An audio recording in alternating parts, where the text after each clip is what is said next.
ऐसा मौका है कि समझ में नहीं आ रहा है कि खुशी मनाई जाए या जो वो यादें हैं उनको दोहराया जाए, मगर बेहतर यही होगा कि हम लोगों को अपने को बहलाया जाए उन कारनामों के ज़रिए, उन बातों से ज़रिए जो शुरू किसी और ने की थी और जिनको हम सब साथ जारी रखे हुए हैं।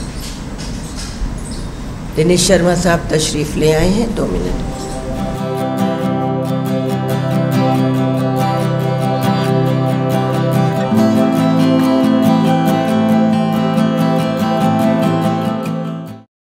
मैंने तकदीस फातिमा से कहा था कि हॉल छोटा तो नहीं पड़ेगा, तो कह लेंगे जहाँ डॉक्टर दिनेश शर्मा जी, अम्मार रिजवी साहब और शारिफ साहब वहाँ खड़े हुए लोग अच्छे लगते हैं, पता चलता है कि हॉल खचाखच भरा हुआ है। तो ये लोगों का खड़ा रहना एक अच्छी निशानी है और एक अच्छा पैगाम है। भाई ये प्रोग्राम शुरू करते हैं। मुझे तो होश नहीं, आप मशवरा दीजिए। मुझे तो होश नहीं, आप मशवरा दीजिए। कहाँ से छेड़ूं फसाना, कहाँ तमाम करूं। तो तमाम तो फसाना कभी होता नहीं है। ये अवधनामा है, ये वक़ार रिजवी मेहंदी का गुलशन है, इसमें कभी इख्तिताम नहीं होता है। मैं सबका खैर मक़दम करती हूँ। आज के हमारे प्रोफेसर शारिफ दुदलवी साहब सदारत कर रहे हैं इस प्रोग्राम की। मेहमान खुसूसी चीफ़ गेस्ट हमारे डॉक्टर दिनेश शर्मा जी कर रहे हैं। उनसे मेरा क्या रिश्ता है मैं नहीं बताऊंगी, क्योंकि 3-4 साल कोई राब्ता नहीं रहा है, लेकिन मेरे कलीग रह चुके हैं, मुझे बहन जी कहते थे। और मेहमान एजाज़ी हम सब के चहीते डॉक्टर अम्मार रिजवी साहब हैं। देखिए, तालियां इसलिए बजेंगी कि ये अपनी नौइयत का बिल्कुल मुख्तलिफ प्रोग्राम है। इसमें ये नहीं है कि तकारीर होंगी या अपनी बातें बताई जाएंगी। इसमें ये होगा कि एक इंसान, ताजमहल लगा गया, आज तक लोग शाहजहाँ की तारीफ़ करते हैं, लेकिन एक इंसान जो अपने लिमिटेड रिसोर्सेज के साथ अपने के इतना उसने फैलाव दिया है, उसकी बुनियाद रखे हुए आज वो मनाया जा रहा है।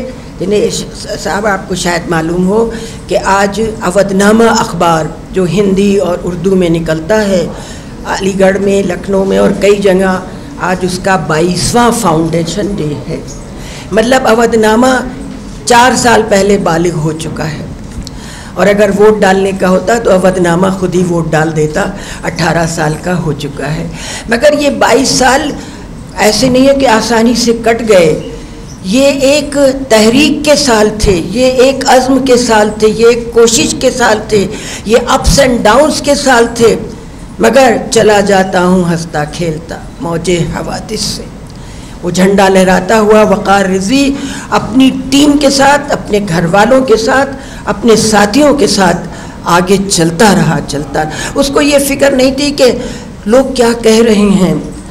वो सोचते थे कि मैं क्या कर रहा हूँ लोगों के लिए। लोग मान रहे हैं या नहीं मान रहे हैं, मुझे इससे मतलब नहीं है, मगर मुझे पता है कि मैं अच्छा कर रहा हूँ। मैं दे जाने में यकीन रखता हूँ, मुझे आपसे कुछ नहीं चाहिए। और वो इंसान ऐसा था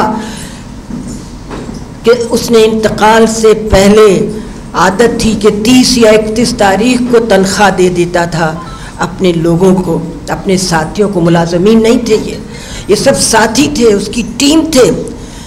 डेथ बेड पर है, कुछ दिन के बाद इंतकाल होने वाला है, और कहता है कि सबकी तनख्वाहें दे दी जाएं, 30 तारीख आने वाली। ये इंसान की शक्ल में फरिश्ता था या फरिश्ते की शक्ल में इंसान था, ये कहना बहुत मुश्किल है।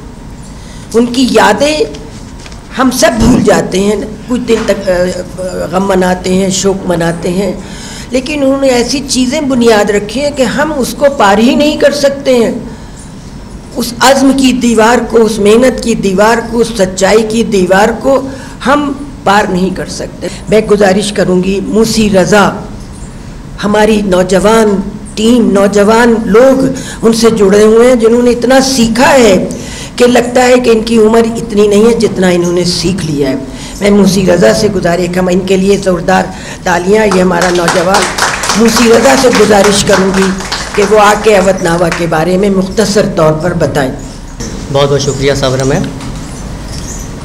इस प्रोग्राम की सदारत फरमा रहे जनाब Sharid sir, Ammar sir, doctor Dinesh Sharma साहब और भाभी और आप तमाम हज़रात की खिदमत में सबसे पहले मैं अवधनामा फाउंडेशन डे की मुबारकबाद पेश करना चाहूँगा और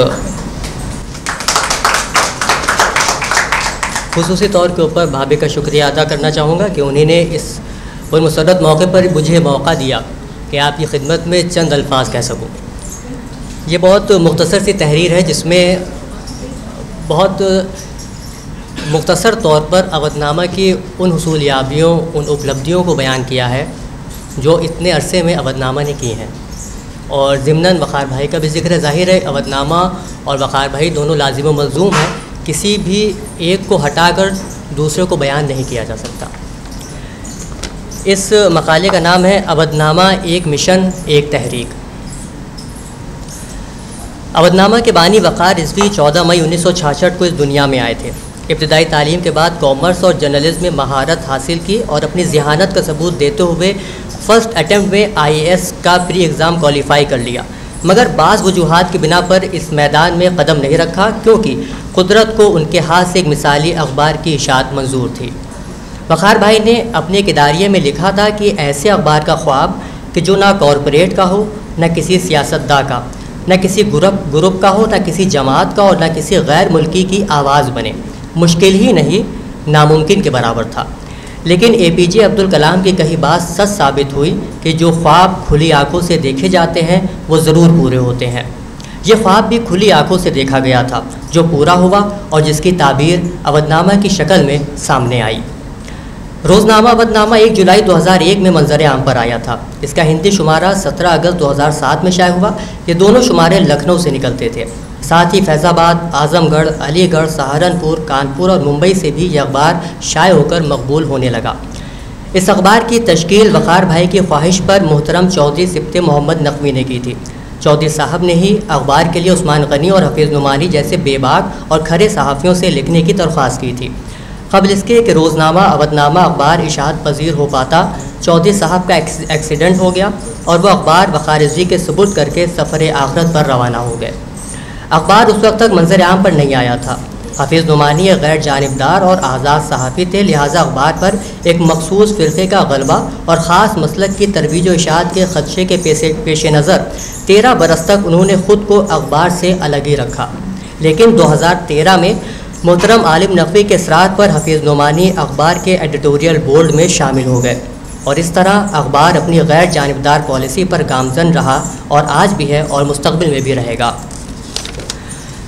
अवधनामा ने जिन चीज़ों पर हमेशा तवज्जो दी उनमें माशरे में फैली बुराइयों को ख़त्म करना, उर्दू ज़बान की खिदमत करना और नए लिखने वालों की हौसला अफजाई करना नुमायाँ थी। इसीलिए अखबार में हर वो तहरीर शाये होती जो इस मकसद के तहत हो। ये उर्दू का वाहिद अखबार है जिसने सबसे पहले नौजवान कलमकार का कॉलम शुरू किया। इस कॉलम का मकसद था ऐसे लिखने वालों को मंजर आम पर लाया जाए जिनमें सलाहियत तो मौजूद है मगर उनके पास कोई प्लेटफॉर्म नहीं जहां वो अपनी तहरीरों को शाये करा सके। अवधनामा ने यह मुश्किल हल की और अपने सफ़े को नौजवानों के लिए मखसूस कर दिया। इस कॉलम को इतनी मकबूलियत मिली कि मुख्तसर से ज़माने में अवधनामा ने 200 से ज़्यादा नए लिखने वालों को अपने ज़रिए आवाम से मुतारिफ़ कराया। वक़ार भाई को शुरू से पुरानी राहों पर चलना मंजूर ना था। वो रिवायत के पासदार ज़रूर थे मगर उसके पाबंद ना थे। यही मिजाज अवधनामा का है और क्यों ना हो, अवधनामा वक़ार भाई का तर्जुमार और आइनादार है। अवधनामा ने उर्दू सहाफ़त की बहुत सी रिवायतों को तोड़ा है। मसलन लाइव रिपोर्टिंग के ज़रिए प्रेस नोट की चली आ रही रस्म को ख़त्म किया जिनमें प्रोग्राम में ना होने वाली बातों का भी जिक्र कर दिया जाता।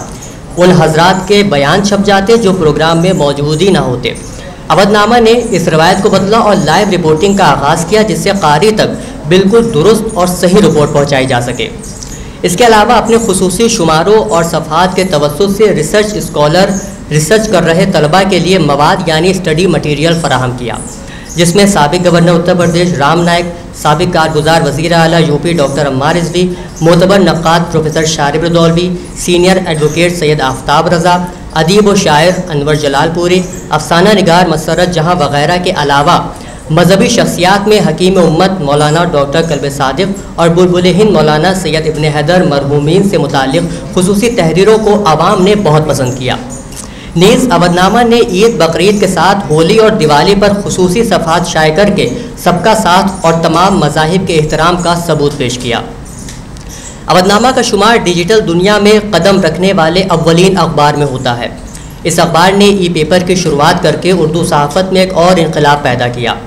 अवधनामा के ई पेपर की रीडरशिप लाखों की तादाद में है। आपको लगेगा कि ये मैं इसलिए कह रहा हूँ कि मैं इस अखबार से जुड़ा हूँ, जबकि ऐसा हरगिज़ नहीं है। मैं आपकी खिदमत में अर्ज़ करूँ कि हिंदुस्तान के बाहर अवधनामा को काफ़ी मकबूलियत हासिल है। इस रीडरशिप का मुझे भी अंदाज़ा ना था। एक दफ़ा मैंने दिल्ली यूनिवर्सिटी शोबे उर्दू के प्रोफेसर इब्ने कवल की तहरीर अवधनामा में शाये की। अक्सर ये होता था कि मैं तहरीर शाये होने के बाद इब्ने कवल सर को भेज देता था, क्योंकि उन्हें वेबसाइट से डाउनलोड करने में दुश्वारी पेश आती। मगर इस बार मैं अखबार की कटिंग भेजना भूल गया। अगले दिन जब मैंने उन्हें अखबार भेजा तो उनका शुक्रिया के साथ मैसेज आया कि मुझे कल ही इत्तला हो गई थी कि मेरा मजमून अवधनामा में शाये हुआ है। एक साहब ने मॉरिशस से मुझे अखबार की कटिंग भेज दी है, शुक्रिया।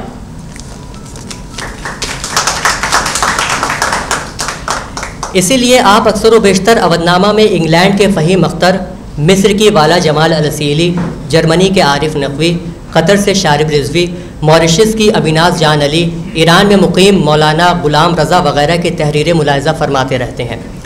डिजिटल दुनिया में एक नया तजुर्बा वक़ार भाई ने वॉइस एडिशन के ज़रिए किया, जिसके सबब अवधनामा ऐसा पहला अखबार बन गया जिसने यूट्यूब चैनल के ज़रिए अखबार में शाये ख़बरों को बिना किसी जहमत के अपने क़ारीन की समाअत तक पहुँचा दिया। वक़ार भाई ने तमाम तजुर्बात माल जमा करने के लिए नहीं किए, बल्कि अपने क़ारीन की मोहब्बत में किए थे, क्योंकि वॉइस एडिशन से कोई माली मनफ़ात नहीं होती, बल्कि स्टाफ पर मज़ीद एक ज़िम्मेदारी का इजाफ़ा हो गया है। वक़ार भाई ने अपने इदारिये में लिखा था कि अखबार को एक कारोबार नहीं बल्कि मिशन समझकर निकालते रहे। अखबार निकल रहा है तो सिर्फ आपके लिए, आपकी आवाज़ बनने के लिए। इसीलिए न जाने कितने इश्तिहार बस एक फ़ोन पर शाये कर दिए, जिसके बस किसी मुतालबे का सवाल ही पैदा नहीं होता। इस सब के बावजूद वक़ार भाई हमेशा अवामी खिदमात के लिए सफ़े अव्वल में नज़र आए। बाकी तमाम तंजीमों और सोसाइटी के बारे में आप खूब जानते हैं। यहाँ पर Avadhnama educational and welfare society का जिक्र करना चाहूँगा, जिसने किसी तरह की माली इमदाद कबूल किए बगैर गरीब बच्चों की एजुकेशन के लिए बहुत काम किया। वक़ार भाई हमेशा कहते थे कि किसी पढ़ने वाले की तालीम पैसा ना होने की वजह से रुकनी नहीं चाहिए। सैकड़ों स्टूडेंट्स की फ़ीस इस सोसाइटी ने अदा की। उनके इस कार्य खैर को तकदीस फातिमा साहिबा यानी रोज़ी भाभी जारी रखे हैं और इस साल यानी 2022 से वक़ार रिजवी मेमोरियल स्कॉलरशिप का इजाफ़ा भी किया गया है,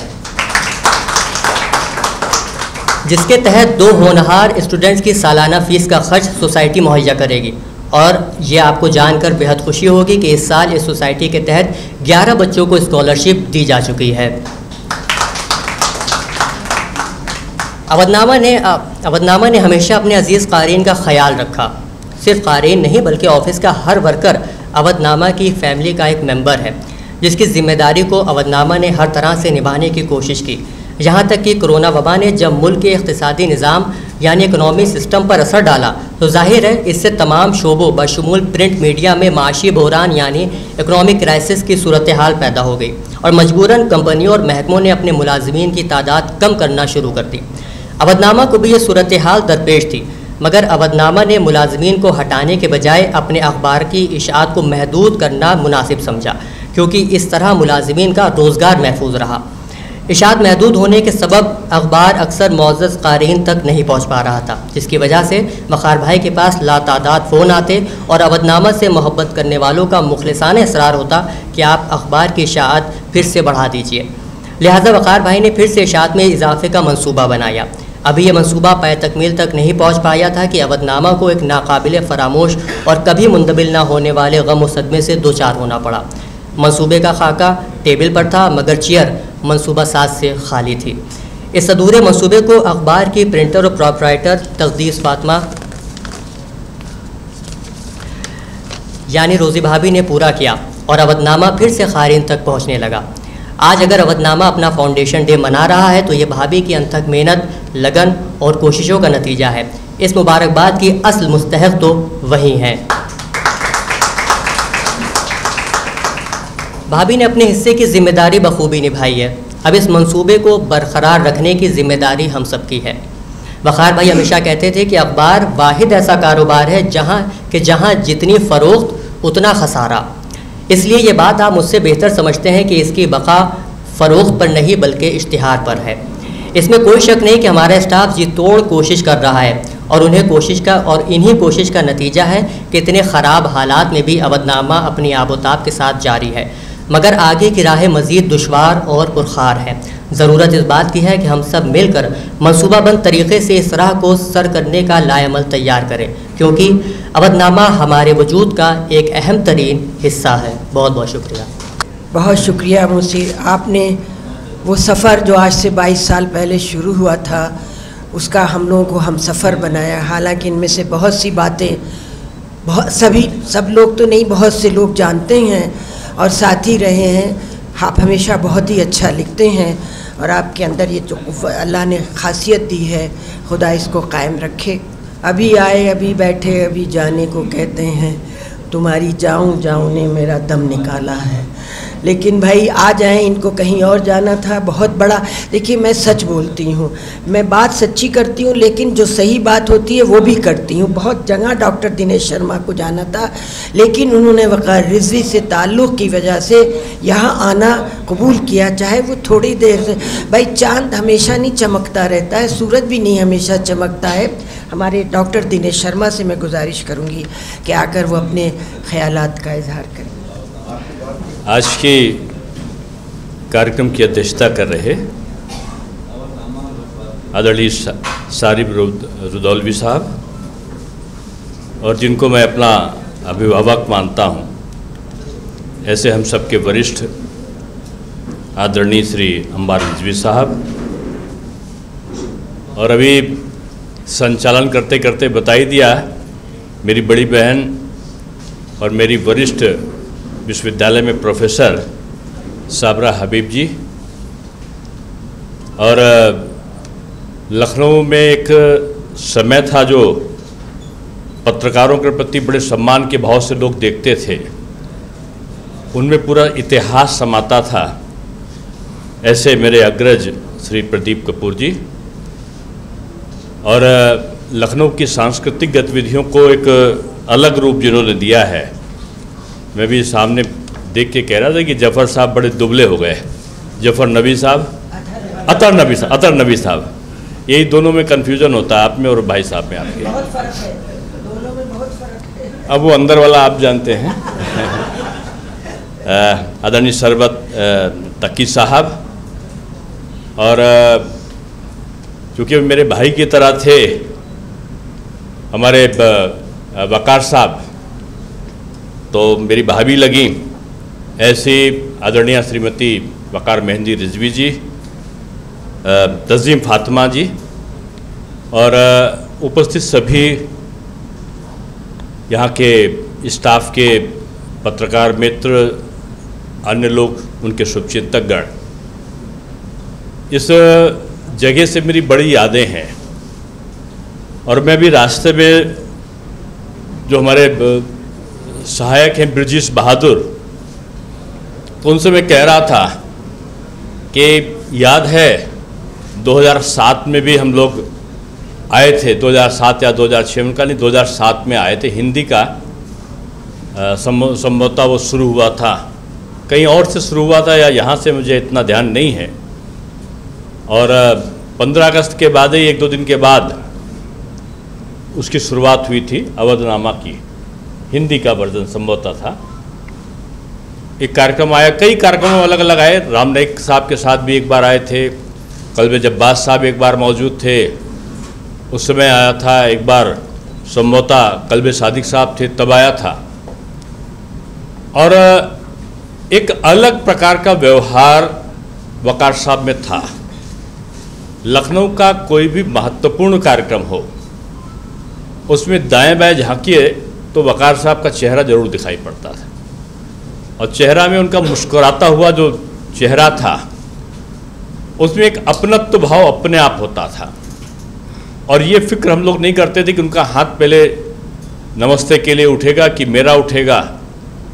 हम लोग का अत्यंत घनिष्ठ संबंध था और वो हर चीज़ को पहले से ही बुकिंग कर लेते थे कार्यक्रमों के बारे में। अखबार का कार्यक्रम तो अलग था, उन्होंने कई और महत्वपूर्ण कार्यक्रमों में वुमेंस डे था, मानव अधिकार दिवस था और कई दिवस जो मनाए जाते हैं उसमें अलग अलग कार्यक्रमों में उन्होंने दूसरों के कार्यक्रम में भी मुझे बुलवाया। और कभी कभी बड़ी पत्रकार वार्ता जब होती थी तो उसमें वक़ार साहब का अलग एक स्वरूप दिखता था, जिसमें लखनऊ की सभ्यता झलकती थी। और आज मुझे खुशी है कि मैं तो सोच भी नहीं पाया था कि उनका देहांत हो गया, क्योंकि जिस समय उनका देहांत हुआ उस समय मैं भी कोरोना में हॉस्पिटल में पीजीआई में भर्ती था और मुझे इनकी सूचना नहीं लग पाई थी। उस समय तो ये आलम था कि पिता की शव यात्रा में पुत्र नहीं जा पा रहा था। कोरोना का भय, कोरोना से कौन बच गया, कोरोना से कौन पीड़ित हुआ, ये एक बहुत ख़राब समय था, उसको हम लोग याद नहीं करना चाहते। लेकिन कम उम्र में वक़ार साहब मुझसे 2-3 साल छोटे थे और कम समय में वो चले गए, लेकिन उन्होंने अपनी एक छाप छोड़ी थी। और मुझे याद है कि हम लोग एक कार्यक्रम नगर निगम में मनाते थे और वो कार्यक्रम तो कौन सा डे था, हुसैन डे हम लोग ने महापौर के तौर पे मनाना शुरू किया था। और वक़ार साहब पर्दे के पीछे से उसका, वहाँ के 2-3 लोग थे उनके साथ में इंतज़ाम करते थे। और उसके बाद बड़ा मंगल जब आता था तो बड़े मंगल पे वो जो भंडारा होता था तो उसमें भी वो बहुत खुशी से शामिल होते थे, लगता तो वही ऑर्गेनाइज कर रहे हैं। लखनऊ की जीती जागती सभ्यता के प्रतीक थे वक़ार साहब और उनका जो प्रेम भाव था वो निश्चल था, कभी कोई काम के लिए नहीं, लेकिन संबंधों को जीवित करने के लिए मिलते रहते थे। और मुझे याद है कई बार टिप्स भी देते थे और कई बात पे उन्होंने मुझे याद है कि मैं कुछ कार्यक्रम में गया, उन्होंने मुझे जब मैं महापौर का चुनाव जीता तो मेरे पास एक रिकॉर्ड लेकर आए। मैंने कहा वक़ार भाई क्या चीज़, तो मुझे पता ही मैं जीत गया हूँ। बोले आपको अपनी जीत के पीछे का एक रहस्य नहीं पता, वो मैं बताना चाह रहा हूँ। मैंने कहा रहस्य क्या है, पब्लिक ने मुझे वोट दिया है। बोले ये 27 वार्ड हैं और 27 वार्ड में 80% से ऊपर मुस्लिम है और इसमें से आप 25 वार्ड जीत कर आए हैं, ये आपको पता नहीं है। तो मैंने कहा ये तो मेरे लिए बहुत सौभाग्य की बात है, मैंने इसको सही में नहीं देखा। बोले यही तो कमी है आप में, आप इन सब चीज़ को प्रचारित क्यों नहीं किए। मैंने कहा प्रचार इसलिए नहीं किया कि मैंने जब रहा तो मैंने कोई हिंदू और मुसलमान के आधार पर काम नहीं किया था। मैं तो उन बस्तियों में जहाँ पर बहुत समय से नहीं हुआ था उसमें भी किया। अब मेहंदीगंज चला गया होगा या इमामबाड़े के पीछे चला गया होगा या सरफाबाद या कश्मीरी मोहल्ला या कल्बे आबिद वार्ड चला गया होगा। तो मैं इस भाव से नहीं गया कि इनका मुझे वोट चाहिए होगा। तो उनका कि नहीं, ये एक स्टोरी है अपने आप में कि आप जो जिस दल से हैं उसको इतनी भारी मात्रा में मिलाओ, ये एक स्टोरी है। तो उन्होंने कहा इस प्रकार की स्टोरी इसलिए नहीं करी, लोग मुझे वोट की राजनीति वाला मान लेंगे। लेकिन उन्होंने फिर भी इसके बारे में एक ड्राफ्ट छपवाया था किसी, उसमें उसका मुझे भेजा था उन्होंने। और समय समय पर मुझे इनके बड़े अंतरंग संबंध राम नाईक साहब से थे, राज्यपाल जी से। और जो 15 अगस्त और 26 जनवरी होता था तो वो उनकी शोभा बढ़ाते थे वहाँ। और लगता यह था कि इंतज़ाम करने वाले 2-4 लोगों में से एक वक़ार मेहंदी रिजवी साहब भी हैं, वो आगे बढ़ के स्वागत करने वाले लोगों में से दिखाई पड़ते थे। एक तो मेरे आदर्श, जिनको मैं अपना कहता हूँ अम्बार रिजवी साहब, ये ज़रूर जाते थे। और दूसरा वक़ार साहब वहाँ के व्यवस्थाओं में करते हुए दिखाई पड़ते थे। उनकी खबरों में विश्वसनीयता का भाव रहा है और खबरों में कभी कभी उन्माद नहीं पैदा हुआ, चाहे वो उर्दू का रहा हो चाहे हिंदी का रहा हो। एक बार उन्होंने मुझे उर्दू का अखबार दिया और बोले देखिए आपके बारे में बड़ा अच्छा निकला है इसमें। अटल जी के बारे में निकला है और अटल जी के साथ जोड़कर उस विरासत का आपका बारे में एक लेख है। मैंने कहा वकार भाई पहले मुझे ठीक से उर्दू पढ़ना सिखाओ। तो बोले कि आपने उर्दू तो सीखा है, थोड़ा बहुत मैंने पढ़ने की कोशिश की थी, सीखा था कुछ समय। तो उनका बस आपको 15 दिन लगेगा, आप बिल्कुल पढ़ने लगोगे। उनसे मेरा वादा हुआ था कि आप मुझे सिखाओगे, लेकिन उसके बाद कोरोना के बाद का अंतराल, उनके और मेरे बीच का सालों का गैप, जैसे बहन जी बोल रही कि 2 साल 3 साल, तो 2 साल तो कोरोना ने खा लिया है, 1 साल अलग, और उसके पहले आप एक बार बीमार भी हो गई थी। तो ये समय रहा, लेकिन उनकी यादें तमाम जुड़ी हुई हैं। उनके प्रबंध तंत्र से जुड़े लोगों को मैं यही कहूँगा कि अवधनामा अवध का इतिहास है, और इतिहास में इसकी तरक्की, मुल्क की एकता और हमारे तीज त्यौहार, जो चाहे वो हिंदू के हों चाहे मुसलमान के हों, उनकी विशेषताओं का जैसे वो छापते थे। मुझे याद है कि ईद मनाया क्यों जाता है, बड़ा अच्छा लेख निकाला था। और उसके बाद एक हिंदी के लेख में था कि दीपावली की पूजा कैसे करते हैं।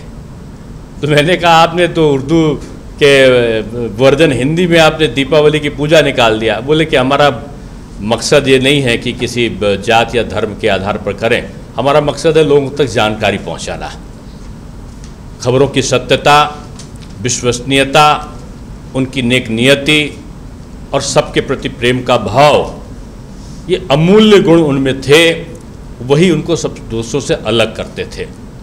आज समय का बदलाव हुआ है, और समय के बदलाव में मुझे तो याद है, मैं तो पुराने लखनऊ में आज भी रहता हूँ, और कहीं चाहे जो भी पद मुझे मिला हो, लेकिन मैंने उस मोहल्ले को नहीं छोड़ा है। और पुराना नखास के पास का जो मोहल्ला है, उस गलियों में आज भी मैं रहता हूँ। मैं लखनऊ की सभ्यता से वाकिफ़ हूँ, और मुझे याद है कि ईदगाह के 10 कदम पे ही मेरा घर है, कि ईद लगता था तो हम लोग 10 दिन पहले से छोटेपन में तैयारी करते थे कि आज सामान वहाँ पर मिलेगा, कि बाज़ार लगेगा, मेला लगेगा, लोग नए कपड़े पहन के आएंगे, और मैं भी नए कपड़े की जिद्द करता था। और जब रामलीला का जुलूस निकलता था तो ईदगाह वाले लोग रास्ते में 3-4 जगह स्वागत करके, कहीं गुजिया का इंतज़ाम, कहीं सेंट का वो इत्र छोड़ने का काम, वो सारा किया करते थे। लेकिन बदलते बदलते उस लखनऊ की तहजीब में कुछ एक बदलाव सा, समय के अंतराल जो हम आधुनिक बनते जाते हैं तो पुरानी बातों को हम लोग उतना याद नहीं रख पाते। लेकिन मुझको जब अखबार पढ़ता था मैं, अवधनामा का कमी मिलता, जब हमको मिल जाता था तभी मैं पढ़ लेता था। लेकिन पहले शायद साप्ताहिक निकाले थे ये, और बाद में ये प्रतिदिन का अखबार बना। लेकिन इसके अखबारों की जानकारियाँ देश और विदेश की भी, ये बहुत लोकप्रिय हुई। मैं एक मुंबई में एक कार्यक्रम में गया था, और मुझे वहाँ पर इनके एक मित्र मिल गए, उस संभवतः पीटीआई में या किसी में थे, बड़े रिपोर्टर थे, और उन्होंने मुझे वहाँ अवधनामा का एक कॉपी मुझे दिया। बोले साहब आपके लखनऊ का अखबार है। तो मैंने आपके पास कैसे आ गया? बोले मुंबई में भी लोकप्रिय है। और फिर उन्होंने अपने और वकार साहब के संबंध बताया कि मैं आपके साथ, वकार साहब के साथ लखनऊ में जब मैं गया था तो आपके घर गया था और आपने मुझे चाट खिलाई थी। तो वकार साहब का एक लंबा कार्यकाल रहा, और मुझको लगता है कि उनकी आत्मा यहीं पर अंदर से जुड़ी रहती थी। आज वो है नहीं, लेकिन वो जहाँ भी होंगे उनके विचार यहाँ से ज़रूर जुड़े हुए होंगे, बहुत याद आएंगे वो हमेशा। लेकिन उसको खुश करने का, संतुष्ट करने का एक ही रास्ता है कि ये अखबार अपनी चरम बुलंदियों पर पहुँचे, और ये अखबार सब में ग्राह्यता हो। ये अखबार भाषा के बाधाओं को लांघते हुए आगे बढ़े, और इसको निरंतर आप चलाते रहो निस्वार्थ भाव से।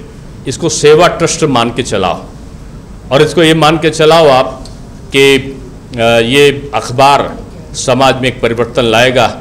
इसलिए मैं आप सबका धन्यवाद दूंगा।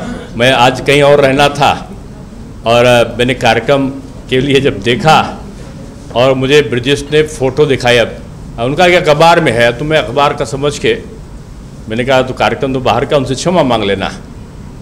लेकिन बाद उनका कि अवधनामा है, और अवधनामा के बाद उन्होंने गूगल पे वक़ार साहब का फ़ोटो दिखा के बोले कि आप इनसे का वाकिफ़ नहीं थे, तो पारिवारिक मेरा वो रहा है। आज कहीं का भी कार्यक्रम हो लेकिन मैं ज़रूर आऊँगा, और मुझे आकर बड़ा गर्व महसूस हुआ। साहिब साहब का भी मैं बड़ा मुरीद रहा हूँ, और विश्वविद्यालय कार्यकाल से ही मैं आपको सुनता आया हूँ।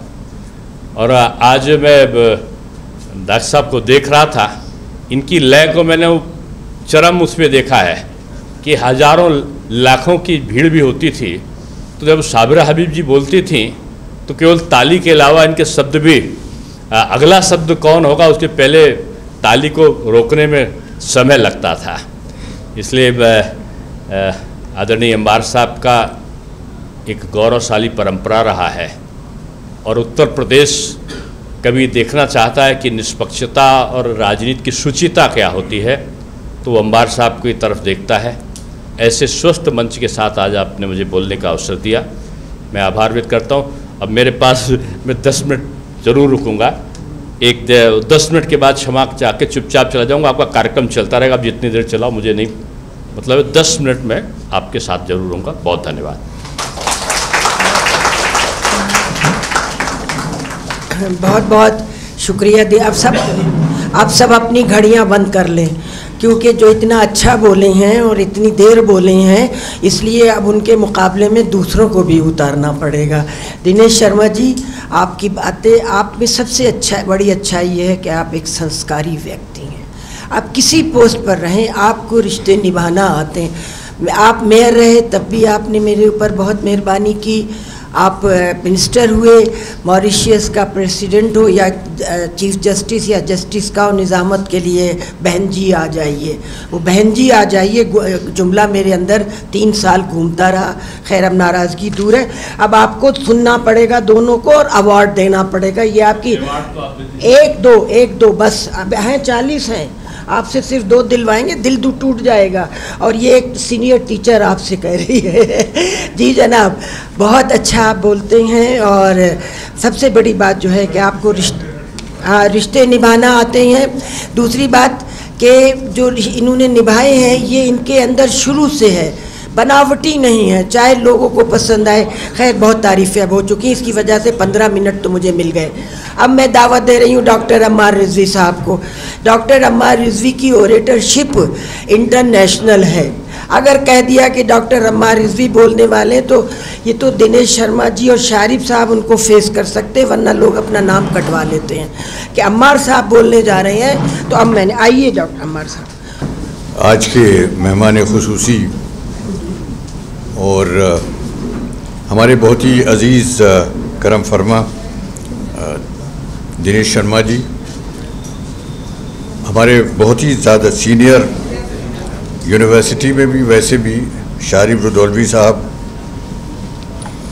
प्रोफेसर साबरा हबीब साहिबा, तकदीस ज़फ़र नबी, यहाँ प्रदीप, सभी लोग अपने लोग हैं, ज़्यादा समय नहीं लूँगा। और आप दिनेश जी बड़े खुशनसीब हैं कि आपको ज़्यादा मुझे सुनना नहीं पड़ेगा, क्योंकि कुछ ही दिन पहले मैं अभी लंदन में था, वहाँ मुझे चोट लग गई, तो ज़्यादा मैं बोल नहीं सकूँगा। आपकी किस्मत से या बदकिस्मती से गिर गया था मैं, तो इस वजह से मैं ज़्यादा बोलूँगा नहीं। अभी मूसी रज़ा सफ़र नामे की एक अवधनामे की सफ़र की बात कर रहे थे। वक़ार का जब जिक्र आता है या वक़ार से संबंधित कोई भी फंक्शन होता है, तो मेरी ज़बान जो है और मेरे तासुरात ऐसे होते हैं कि जो मेरे जज्बात हैं उनको मैं ज़्यादा लोगों तक पहुंचाने में कासिर रहता हूं।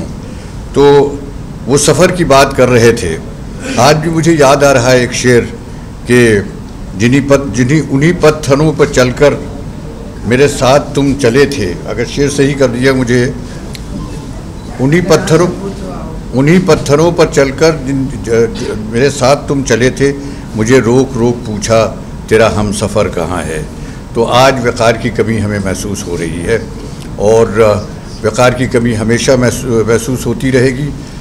लेकिन वक़ार एक बात में बहुत खुशनसीब थे कि उन्हें तक़दीस की जैसा हम सफ़र मिला, जो उस सफ़र को और उस सिलसिले को बराबर बाकी रखे हुए हैं। और मैं इस बात की मुबारकबाद दूंगा इनको, तक़दीस को भी और प्रोफेसर साबरा हबीब साहिबा को भी, और जो मैनेजमेंट के मेंबर्स हैं, कि उन्होंने दिनेश शर्मा जी के ऐसे शख्स को आज के दिन यहाँ पर बुलाया।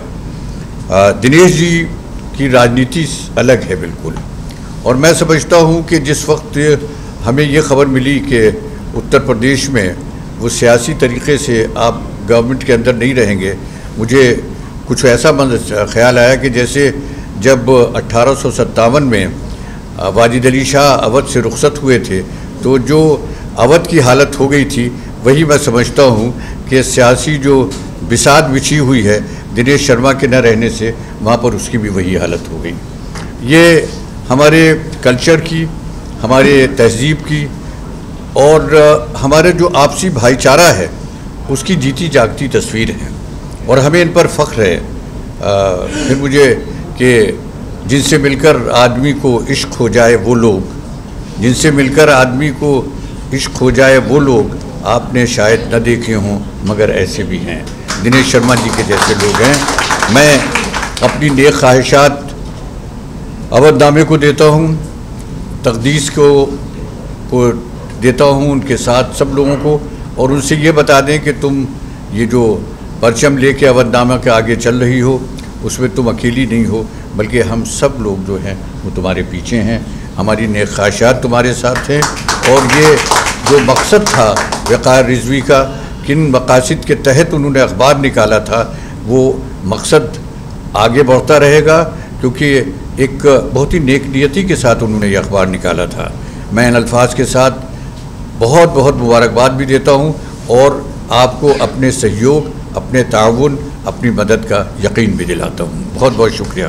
कहते हैं ना, अभी अम्मार साहब ने शेर जो पढ़ा कि तुमने तो देखे, हमने भी ऐसे। वाकई डॉक्टर दिनेश शर्मा हों, डॉक्टर अम्मार रिजवी साहब हों, मुझे याद आते हैं अटल बिहारी वाजपेयी साहब, जिनका मैंने कई बार प्रोग्राम कंडक्ट किया, लालजी टंडन साहब, प्रदीप कपूर के साथ उनके घर कई बार चाट खाई।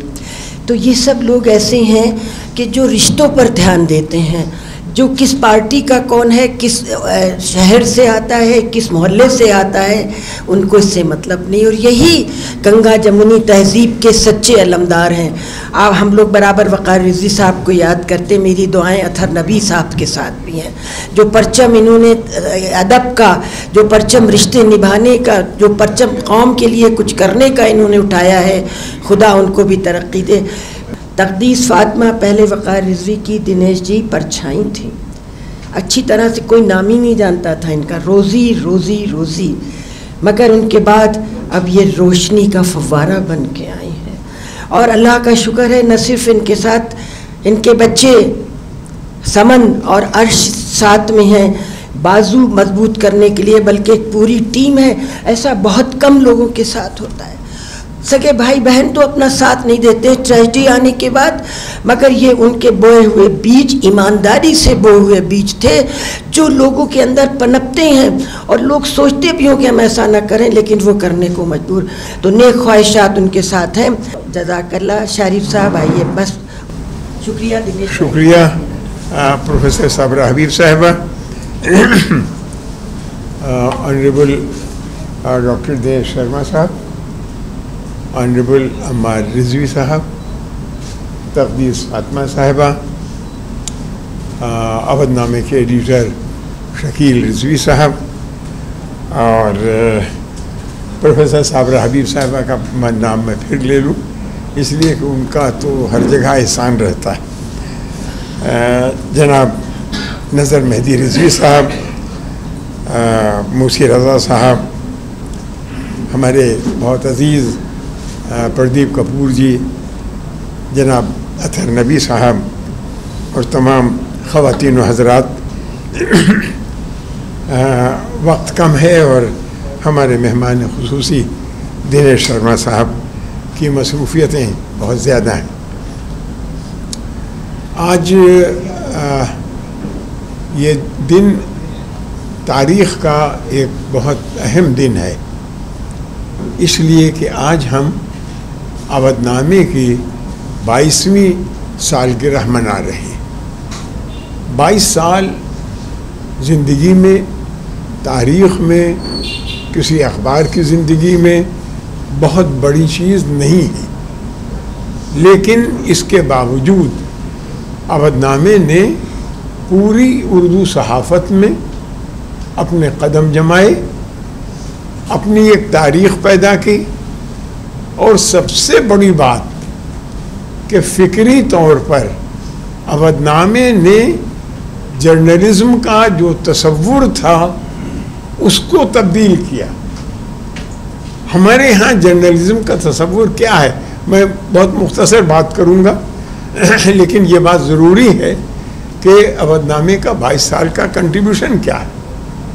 अवधनामे का हमारे यहाँ जर्नलिज़्म का तसव्वुर ये रहा है, और ख़ुसूसियत से छोटे अखबार का, कि लड़ाओ लोगों को और अखबार बेचो। अवधनामे ने इस तसव्वुर को बदला और कहा नहीं, मिलाओ लोगों को और अखबार को फ़रोग़ दो। ये तसव्वुर ज़िंदगी का जो था, जहाँ हम ये देखते थे कि एक छोटी सी खबर बहुत बड़ी खबर बन के आ जाती थी और लोग हैरान रहते थे कि फ़लाँ जगह मालूम नहीं क्या हो गया, उसको, उस तसव्वुर को जर्नलिज़्म में अवधनामे ने तब्दील किया। वक़ार साहब ने अपने यहाँ इस बात की कोशिश की और लिखा, और जब कभी कोई ऐसी बात हुई अखबारों के ज़रिए से, तो दूसरे दिन उनका फ्रंट पेज एडिटोरियल ज़रूर आता था। आपने शायद वो किताब दिनेश शर्मा जी देखी हो, जो उनके फ्रंट पेज एडिटोरियल्स की किताब शाया की गई है। उसमें आप देखेंगे कि उन्होंने हर जगह इस बात की कोशिश की है। तो जो फ़िक्री तौर पर ये कि इंसान दोस्ती का जो तसव्वुर है, मोहब्बत और जो तसव्वुर है, वही तसव्वुर उभर कर अखबार के ज़रिए आना चाहिए। वक़ार रिज़वी साहब ने इस तसव्वुर को पेश किया। मुझे खुशी है कि उस तक़दीस फ़ातिमा साहिबा ने इस काम को उनकी अदम मौजूदगी में संभाला, और इस तरह से संभाला कि कभी इस बात की कमी नहीं महसूस हुई कि अवधनामे में कोई रुकावट है उसकी इशाअत में। इश्तिहार नहीं है, तब भी अखबार छपा, हिंदी में भी छपा और उर्दू में भी छपा।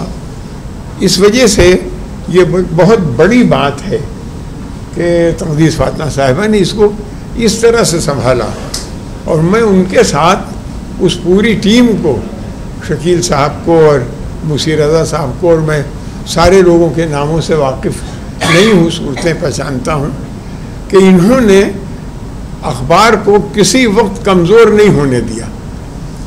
जब वॉइस एडिशन की शक्ल में निकल रहा था, तब भी अपनी ख़बरों और अपने इदारियों और अपने मज़ामीन के लिहाज से अवधनामा सफ़े अव्वल में था।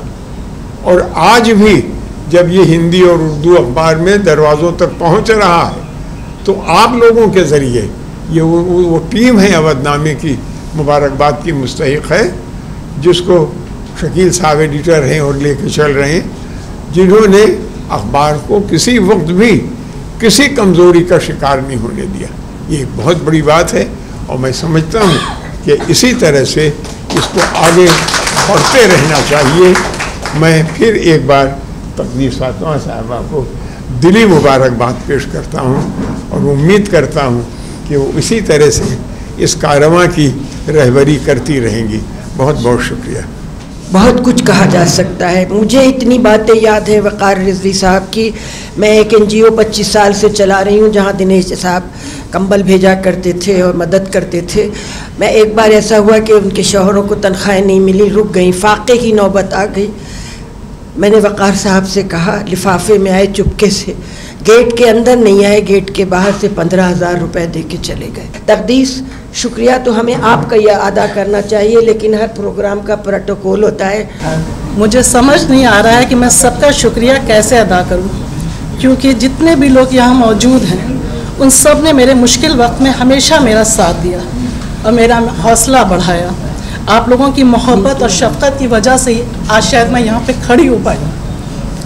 सबसे पहले मैं अपने chief guest honourable doctor Dinesh Sharma ji का शुक्रिया अदा करती हूँ, जिन्होंने अपना कीमती टाइम हम लोगों को दिया, और हमारे स्टाफ को अगर वो अवार्ड देते हैं तो उनके लिए बहुत बहुत शुक्रिया उनका अदा करती हूँ, जो अपने एक इम्पॉर्टेंट प्रोग्राम में जाना था लेकिन अवधनामा के प्रोग्राम में आप तशरीफ़ लाए। प्रोफेसर शारिब रिदौली साहब, डॉक्टर अम्मास साहब, साबिरा बाजी, उन सब का मैं तहे दिल से शुक्रिया अदा करती हूँ, जिन्होंने हमेशा फैमिली की तरह मेरा सपोर्ट किया और हमेशा मेरी हिम्मत बढ़ाई। आप लोग जानते हैं कि किस हालात में हमने अवधनामा को संभाला है। इस फील्ड में मेरा कोई एक्सपीरियंस नहीं था।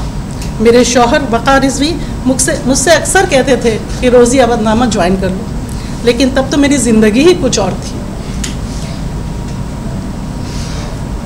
मुझे क्या पता था कि वो मेरी तैयारी करा रहे हैं। खैर, जो अल्लाह की मर्ज़ी। आप लोग जानते हैं कि अवधनामा आजकल गवर्नमेंट ने ऐड देना कम कर दिया है। ऐसे हालात में पेपर निकालना बहुत मुश्किल काम था। अगर ऐसे वक्त में मेरे ज़िले वाले साथियों ने मेरा साथ ना किया होता, मेरा सपोर्ट ना दिया होता, तो शायद पेपर निकालना मेरे लिए नामुमकिन था। मेरा वो स्टाफ जो पेपर बनाता है वो हमेशा इसी कोशिश में रहता है कि हम पेपर कैसे अच्छा से अच्छा बनाएं। कभी उसने ये नहीं कहा कि भाभी आप रात में ऑफिस आइए। हमेशा अगर कोई भी प्रॉब्लम आई तो ये घर पे आ गए या हमसे फ़ोन पर बात कर ली। शकील साहब जो हमेशा यही कहते हैं, भाभी परेशान ना हो, सब कुछ हो जाएगा। मोहसिन भाई, जमील भाई, नीना, आलम, शुक्ला जी, ये सब लोग हमेशा इसी कोशिश में रहते हैं कि कैसे अवधनामा को बेहतर से बेहतर बनाया जाए। जिन लोगों ने अवधनामा के लिए शुभकामना संदेश भेजा है उन सब का भी मैं शुक्रिया अदा करती हूँ, ख़ास तौर से राम नायक जी का, जिन्होंने हमेशा हमारा साथ दिया और हमको हमेशा फ़ोन पे वो हिम्मत बंधाते रहे। एक बार फिर से मैं अपने पूरे स्टाफ का शुक्रिया अदा करती हूँ, और सबसे आखिर में मैं नज़र मेहंदी का शुक्रिया अदा करती हूँ, जो मेरे लिए मेरे भाइयों से बढ़कर है, जो मेरा हिम्मत है और जो मेरा सहारा है। Thank you so much. चलो, तकदीस फातिमा और सरोज़ी, शुरुआत अच्छी हो गई है, अब तुम भी अच्छी तकरीर करने लगोगी माशाल्लाह से। ये सोबत का, अच्छे लोगों की सोबत का असर है। देखिए, बस अवार्ड तो बहुत है मगर टाइम की आपके पास कमी है। इससे पहले कि मैं आलम से गुजारिश करूं कि वो आके अवार्डी के नाम ले, मैं चाहती हूं कि आलम खुद पहले अपना अवार्ड ग्रहण कर ले हमारे मेहमानों से। लाइए आलम। मैं इस सिलसिले को आगे बढ़ाते हुए अब मैं गुजारिश करूंगा जनाब इरशाद अहमद साहब से कि वो आएँ और अवधनामा का एक्सीलेंस अवार्ड रिसीव करें। आगे बोलो, आगे का बोलो। नेक्स्ट अवार्ड है अनिल कनौजिया जी का अवधनामा एक्सीलेंस अवार्ड। उसके बाद मैं गुजारिश करूंगा जनाब MM मोहसिन साहब से प्राइड ऑफ अवधनामा अवार्ड के लिए मैं गुजारिश करूंगा जनाब MM मोहसिन साहब। अब मैं गुजारिश करूंगा नेक्स्ट अवार्ड मसरत जमील साहब, pride of Awadhnama award Masarrat Jameel साहब। नेक्स्ट अवार्ड जनाब हारून रशीद साहब, प्राइड ऑफ अवधनामा का अवार्ड जनाब हारून साहब। इसके बाद मूसी रजा साहब तशरीफ लाएं। जनाब मनोज तिवारी जी प्रयागराज से, जनाब मनोज तिवारी जी अगर वो उपस्थित नहीं है तो नेक्स्ट अवार्ड जनाब AK जाफरी साहब, जनाब AK जाफरी साहब। उसके बाद मैं गुजारिश करूंगा नेक्स्ट अवार्ड है अतहर मेहंदी साहब, बहराइच से जो हैं अतहर मेहंदी साहब। उसके बाद मैं गुजारिश करूंगा जनाब दानिश मेहंदी साहब टांडा से जो तशरीफ लाएं, जनाब दानिश मेहंदी साहब। अब मैं गुजारिश करूंगा जनाब मोहम्मद इमरान बख्शी साहब से जो सोनभद्र से तशरीफ लाएं। मोहम्मद इमरान बख्शी साहब, चूँकि वक्त बहुत कम है, आप लोगों से गुजारिश है कि आप लोग जल्दी जल्दी आ जाएं। राजेश कुमार मिश्रा जी, राजेश कुमार मिश्रा जी प्रयागराज से, ये जौनपुर से। अगला अवार्ड है अहमद मेहंदी साहब। सुधीर पांडे जी देवरिया से, सुधीर पांडे जी देवरिया से। मुनव्वर रिजवी साहब गोरखपुर, मुनव्वर रिजवी साहब गोरखपुर। नेक्स्ट अवार्ड है मोहम्मद आदिल तन्हा बाराबंकी, मोहम्मद आदिल तन्हा बाराबंकी। नेक्स्ट अवार्ड है जनाब जेपी गुप्ता साहब अयोध्या से तशरीफ लाएं, जनाब जेपी गुप्ता साहब। आप लोग सब रेडी रहें। नेक्स्ट अवार्ड है जनाब वहाज अली खान इटावा से, जनाब वहाज अली खान इटावा से। जनाब राजेश पांडे जी बांदा से, जनाब राजेश पांडे जी बांदा से। जनाब रिजवान अंसारी साहब।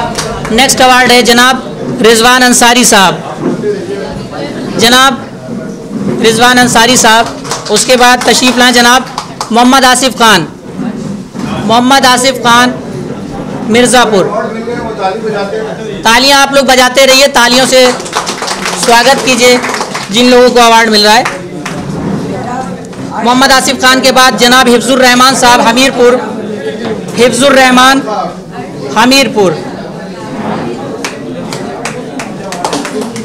हिफ्जुर रहमान साहब हमीरपुर से। उसके बाद मोहम्मद यूसुफ टांडा से, हमारे यूट्यूब रिपोर्टर मोहम्मद यूसुफ साहब। इसके बाद मोहम्मद यूसुफ साहब। नेक्स्ट हैं अजय कुमार श्रीवास्तव जी ललितपुर से, अजय कुमार श्रीवास्तव जी ललितपुर से। अजय कुमार श्रीवास्तव जी, रास्ता दे दीजिए, आप लोग रास्ता दे दीजिए। आप लोग तालियां बजाते रहे मुस्तकिल, क्योंकि टाइम नहीं है कि गैप किया जाए। नेक्स्ट अवार्ड है मोहम्मद हसनैन संडीला से, मोहम्मद हसनैन संडीला से।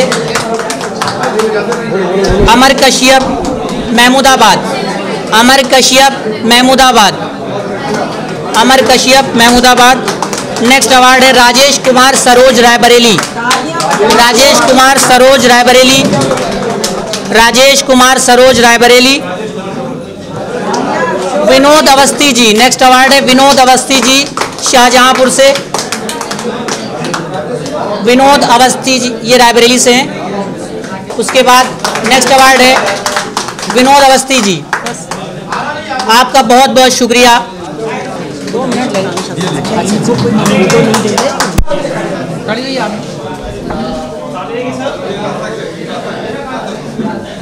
फाउंडेशन डे की आप सभी को मुबारकबाद पेश करता हूं। आज हम सब यहाँ जमा हुए हैं अवधनामा फाउंडेशन डे मनाने के लिए, जो कि आधे से ज़्यादा फाउंडेशन डे मनाया जा चुका है। अवधनामा अपने वजूद में 2001 में आया था। अवधनामा की बुनियाद जनाब वक़ार साहब ने रखी। आज हम सब तो यहाँ मौजूद हैं, लेकिन जिसने अवधनामा की बुनियाद रखी वो शख्सियत हम लोगों के बीच में नहीं है। शायद अवधनामा का, शायद क्या यकीनन ये अवधनामा का पहला ऐसा मौका होगा कि अवधनामा का ये फाउंडेशन डे मनाया जा रहा है और जिसने अवधनामा की नींव रखी वो शख्स हम लोगों के दरमियान मौजूद नहीं है। मैं आपके सामने वो जुमले जो वक़ार भाई ने 15 जनवरी 2021 को अपने जन्मदिन के दिन कहे थे वो आपके सामने बताना चाहता हूँ कि 15 जनवरी को अवधनामा स्टाफ की तरफ से वक़ार भाई की यौम पैदाइश यानी जन्मदिन मनाया जाता था। लेकिन उस दिन वक़ार भाई जब ऑफिस आए तो उन्होंने केक काटने से पहले कहा कि अब हमारा यौम पैदाइश ना मनाना, बल्कि अब अवधनामा का स्थापना दिवस मनाया करना। शायद उन्हें एहसास हो गया था, किसी को क्या मालूम था ये यौम पैदाइश आखिरी बार मनाया जा रहा है। लेकिन सलाम हो भाभी के जज्बे और हिम्मत को कि उन्होंने वक़ार भाई के जाने के बाद उनके ख्वाबों को ज़िंदा रखा और उनकी आरज़ू पूरी की। हम सभी स्टाफ की ज़िम्मेदारी है कि अवधनामा के लिए मेहनत और ईमानदारी से काम करें। आज अवधनामा का पूरा परिवार एक साथ मौजूद है। इस अखबार में बहुत अहम किरदार हैं हमारे उन साथियों के जो लोग ज़िले से जुड़े हुए हैं। आप सभी के सहयोग से अवधनामा आज इस मकाम पर है। मैं शुक्रिया अदा करना चाहूँगा अपने ज़िले से जुड़े सभी साथियों का, क्योंकि इस वक्त जैसा कि भाभी ने कहा कि सरकारी विज्ञापन नहीं मिल रहे हैं इंफॉर्मेशन वगैरह से जिस तरह मिलते थे। इस वक्त ज़िलों पर सारा दारोमदार टिका हुआ है। इसमें अहम किरदार निभाने वालों में से मैं कुछ नाम बता रहा हूं, जिसमें हमारे प्रयागराज से मनोज तिवारी जी और आजमगढ़ से नफील जाफरी बागी साहब और देवरिया से सुधीर पांडे जी, अजय कुमार श्रीवास्तव जी ललितपुर से और जौनपुर से हमारे राजेश मिश्रा जी जो कि अभी नए जुड़े हैं लेकिन इन्होंने बहुत ही अच्छा काम किया है। अब मैं तारुफ उन लोगों का कराने जा रहा हूं, उन दो शख्सियतों का कि जिनके बारे में हम लोगों को बड़ी जद्दोजहद करनी पड़ी थी कि किसे नंबर 1 का खिताब दिया जाए, क्योंकि ये जोड़ी ऐसी है अवधनामा में, जय और वीरू की जोड़ी। यानी इनके लिए किसी एक को नंबर 1 पर रखना हम लोगों के लिए बहुत मुश्किल था और इस बारे में हमारी दोनों से बात भी हुई, लेकिन आखिर में हमने फ़ैसला लिया कि इरशाद साहब को पहले बुलाते हैं और कनौजिया जी को बाद में। इस पर कनौजिया जी राज़ी भी रहे। तो आप लोगों के सहयोग से अवधनामा ने जो मकाम हासिल किया है, मैं आप सभी से फिर एक बार गुजारिश करना चाहूँगा कि हमारे ज़िलों से जो भी लोग जुड़े हुए हैं वो अवधनामा की तरक्की के लिए मेहनत करें, जिससे अवधनामा कायम और दायम रहे। इसी के साथ अब मैं गुजारिश करूंगा कि आगे जो अवधनामा स्टाफ को, ये तो तारुफ था आप लोगों का कि जिन्होंने फ्रंट पर पर्दे पर रहकर मेहनत की, जो आप लोग नज़र आते हैं। अब मैं 2 जुमले अपने स्टाफ के उन साथियों के लिए बोलना चाहूँगा कि जो पर्दे पर कहीं नज़र नहीं आते हैं। आपने न्यूज़ भेज दी, न्यूज़ लगाना, न्यूज़ में करेक्शन, न्यूज़ गलत नहीं जाना, ये जिम्मेदारी पर्दे के पीछे वालों की है। आपका काम पर्दे के फ्रंट पर रहकर है, लेकिन जो पर्दे के पीछे स्टाफ है, मैं गुजारिश करूंगा कि आज उन लोगों को भी सम्मान दिया जाए और उन लोगों को भी अभी जनाब शारिब रुदौलवी साहब के हाथों से मेडल पहनाया जाएगा कि जो स्टाफ हमारा पर्दे के पीछे रहकर मेहनत करता है और ये खबरें आप लोगों तक छपकर पहुंच सकती हैं। अब मैं गुजारिश करूंगा फ़रीन फ़ातिमा से कि अपना मेडल पहले वो पहन लें। फ़रीन फ़ातिमा ये हमारी वाइफ भी हैं।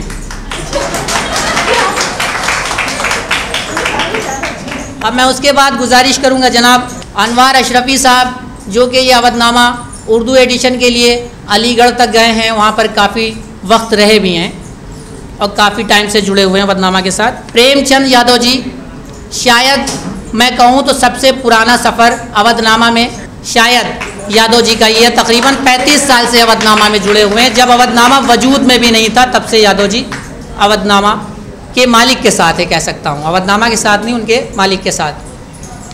अब मैं गुजारिश करूँगा जनाब प्रभात सिन्हा जी से। प्रभात सिन्हा जी ये वो हस्ती हैं कि चाहे रात का 2 बज जाए और मैं कह दूं कि प्रभात जी ये करेक्शन जा रहा है, इसे दोबारा करके प्रेस भेजना है, कभी ये नहीं कहते हैं कि ये मुझसे नहीं होगा। प्रभात जी के लिए एक बार ताली। अब मैं जो नाम लेने जा रहा हूँ, ब्रिजेन मौर्या जी, जो वॉइस एडिशन आप लोग सुन पाते हैं खबरों को, उसमें इनका बहुत बड़ा सहयोग है। ब्रिजेन मौर्या जी, हमारे YouTube चैनल ब्रिजेन मौर्या जी देखते हैं।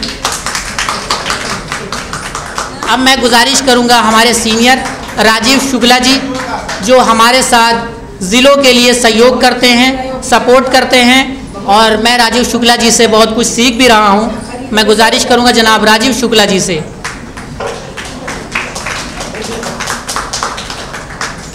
अब मैं ऐसी शख्सियत को बुलाने जा रहा हूं कि अगर वो शख्सियत आप लोगों की प्रॉब्लम पर ऑफिस टाइम पर ना पहुंचे तो शायद अवधनामा प्रिंट ना हो और अवधनामा पेपर बने ना। मैं गुजारिश करूंगा, शायद वो खुद समझ गए हैं, जनाब आज़म शहीद साहब से, जो हमारे यहाँ टेक्निकल देखते हैं, कंप्यूटर वगैरह।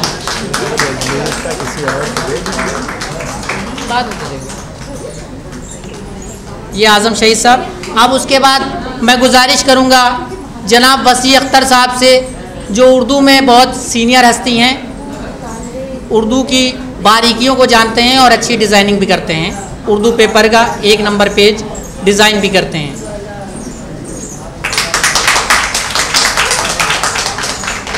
जनाब हसन अब्बास साहब, जैसा कि मैंने सबका तारुफ करा दिया, ये वो शख्स हैं कि पेपर बन भी जाए, छप भी जाए, लेकिन आप लोगों तक इनके बगैर पेपर नहीं पहुंच सकता है। ये हमारा सर्कुलेशन देखते हैं। जनाब हसन अब्बास साहब ये सर्कुलेशन देखते हैं। यहाँ पे जो जुड़े हैं, एडवर्टीज़मेंट का पूरा जो भी रोल होता है वो हमारे संजर साहब देखते हैं और बहुत पहले से अवधनामा के साथ जुड़े हुए हैं। संजर भाई। जनाब तकदीस फ़ातिमा रिजवी साहिबा, जो कि अवधनामा की CEO हैं। मैं इनका क्या तारुफ कराऊं, मैं तो अभी नया नया आया हूं अवधनामा में। अवधनामा जब से वजूद में नहीं था तब से अवधनामा यानी वक़ार साहब की वाइफ तकदीस फ़ातिमा रिजवी साहिबा, इनके सामने ही अवधनामा वजूद में आया। मैं गुजारिश करूंगा जनाब शारिफ साहब से कि हमारी CEO अवधनामा की CEO जनाब तकदीस फ़ातिमा को मेडल पहनाकर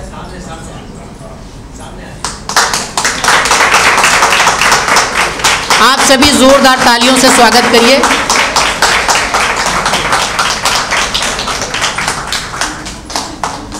मैं आप सभी का एक बार फिर से शुक्रिया अदा करना चाह रहा हूँ। शारिफ साहब आपके सामने।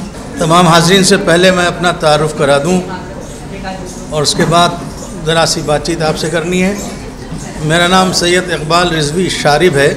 यहाँ एक शारिफ साहब पहले से मौजूद हैं और ज़ाहिर है बहुत बुजुर्गवार हैं और मैं उनका हमनाम ज़रूर हूँ, लेकिन ज़ाहिर है कि उनके मुकाबले में कोई हैसियत नहीं रखता बातचीत करने की। उनके सामने लब कुशाई भी बहुत मुश्किल है, मुझे माफ़ फरमाएंगे वो।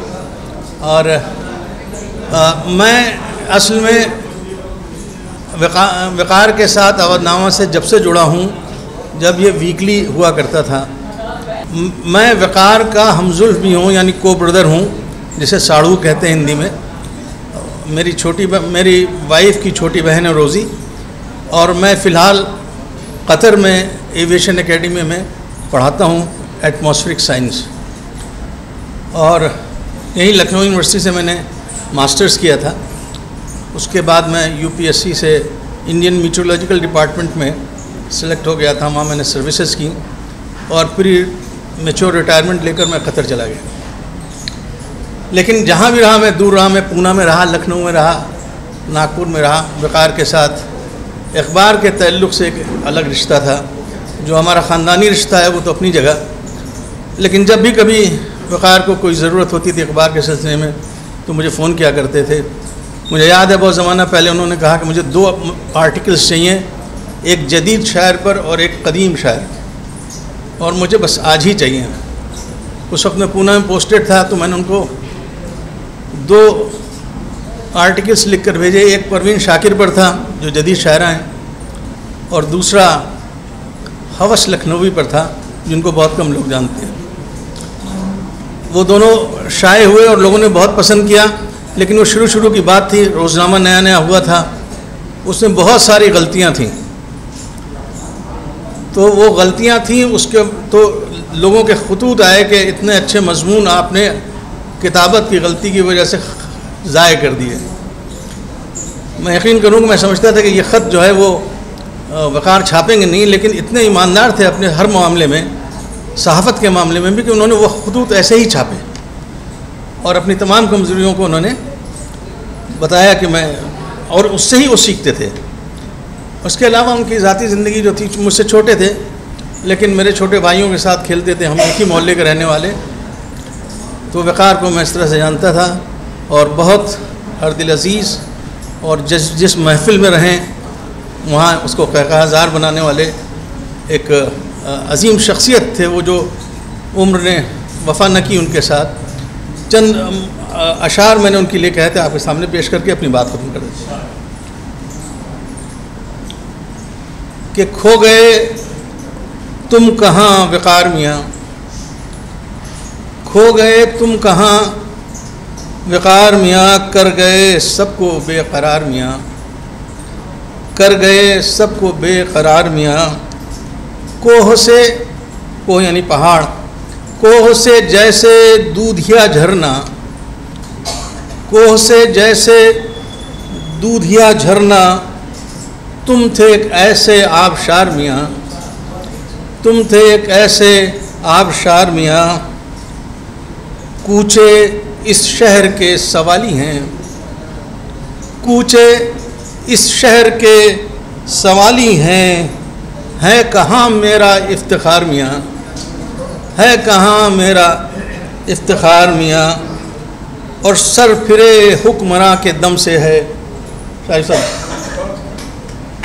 सर फिरे हुक्मरां के दम से है सारा लाशों का कारोबार मियाँ, सारा लाशों को। ये उस वक्त मैंने कही थी जब कोविड में, मैं भी उसी वक्त कोविड का मरीज़ था और वो भी थे, साथ साथ हम दोनों गए थे हॉस्पिटल। मैं कतर में था, वो यहाँ थे, मुझे अल्लाह ने वापस बुला लिया, उनके साथ ये हादसा हो गया। सर फिरे हुक्मरां के दम से है सारा लाशों का कारोबार मियाँ। वक्त से पहले मर गए कितने, वक्त से पहले मर गए कितने, वो नहीं फिर भी शर्मसार मियाँ, वो नहीं फिर भी शर्मसार मियाँ। और तुम न मीरी थे और न सौदाई, आपके लिए शेर कि तुम न मीरी थे और न सौदाई, तुम रहे हक़ के तरफदार मियाँ, तुम रहे हक़ के तरफदार मियाँ। और लग़्ज़िशें दरगुज़र वो करता है, लग़्ज़िशें दरगुज़र वो करता है, रब नहीं रखता दागदार मियाँ, रब नहीं रखता दागदार मियाँ। और ये एक दो शेर और सुन लें जो कि उनकी ज़ाती ज़िंदगी से, कि कब्र में दीदे मुर्तज़ा होगी, उनके अक़ायद के हिसाब से अशार हैं कि कब्र में दीदे मुर्तज़ा होगी, ठहरे तुम हक़ के शह सवार मियाँ, ठहरे तुम हक़ के शह सवार मियाँ। और मौला अब्बास के ग़ुलाम हो तुम, मौला अब्बास के ग़ुलाम हो तुम, होगा बरज़ख का बेड़ा पार मियाँ, होगा बरज़ख का बेड़ा पार मियाँ। पैरवी तुमने अहले बैत की, पैरवी तुमने अहले बैत की, आक़बत होगी सायेदार मियाँ, आक़बत होगी सायेदार मियाँ। और बख्श देगा कि वो करीम जो है, बख्श देगा कि वो करीम जो है, यूँ तो शारिब है गुनहगार मियाँ, यूँ तो शारिब है गुनहगार मियाँ। इन अल्फाज के साथ मैं अपनी बात ख़त्म करता हूँ।